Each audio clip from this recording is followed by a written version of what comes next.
Are you kidding me? Look at that serious piece of vintage badassery. Would ya? Hi gang, Rob here. It's the evening of 16 February 2014. Just a quick look. You guys all know what this is. It is an old school, original stainless steel handled Spyderco police with full Spyderedge. The word police boldly emblazoned with a laser into the flat of this saber ground 4-inch swedged killing machine of a knife from Seki City, Japan. You know, this is the first one of these I've ever held in my hand. It belongs to one of my sharpening customers, Ren. Wow. I just sharpened a 940 for his daughter who's being deployed military, and she's taken that knife into duty, into harm's way. And Ren got that back and he was so pleased with it. He had this thing laying around and sort of admitted in a sort of admitted safe queen, and why not? And he just wanted it sharpened up, so I did that for him. And you know, I don't enjoy sharpening serrated knives, and I just don't feel like the finished product is, you know, I don't get much satisfaction out of the finished product. You know, the way serrations cut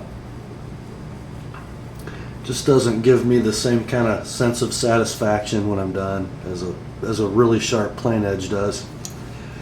They're kind of interesting to sharpen. You guys might recognize that. That's a Spyderco Sharpmaker. The Sharpmaker and the Spyderedge, both of course born of the same mind, Sal Glesser. And a lot of what makes a Sharpmaker is that way, so it can sharpen this edge. And a lot of guys use the Sharpmaker as fixtured, using the corners of the triangular stones and just sort of, you know, ripping the knife down through that machine. And I've never been terribly comfortable doing that. What I'll do is use a nice stable base. Actually, I think on this knife I used the table of my Edge Pro. And then manually, I come in with the corner of the Sharpmaker stones, using an angle that, you know, is just slightly steeper than the factory angle the serrations are cut on. And I lovingly, gently sharpen every tooth, every scallop. And then once I've formed a burr on that full length of the edge, I'll go across the back at an angle slightly above flat, which is a little hard to do because this is a hollow ground saber. You know, remove that burr, then come back to the front side and clean up any burr that I've rolled back over, and make one finish pass again along the back, and we should have some really sharp serrations, and I think we do. Of course, there is what, half an inch or so of chisel ground plain edge at the front of this knife, and it got the old near mirror polish TheApostleP edge, and it's razor sharp. Had a couple rust spots on the knife when I got it from Ren, just from sitting. It is VG10. And one of them was up here on the back side of the spider hole. One of them was in the police logo. A little bit of flitz, took care of that.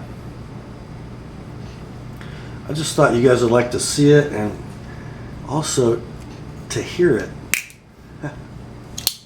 Listen to that thing close. Pretty good walk and talk, isn't it?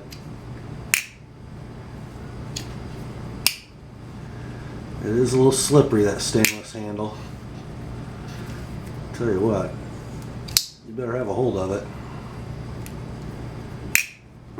You know, I suppose we're all better off that the Police 3 G10 is the current production of this knife. It's got a little longer blade, it's full flat ground, it has a grippier handle. In many ways it's the better knife, but it's just not as old school cool as this is. Thought you guys would like to see it before I put it in a box and send it home to Ren.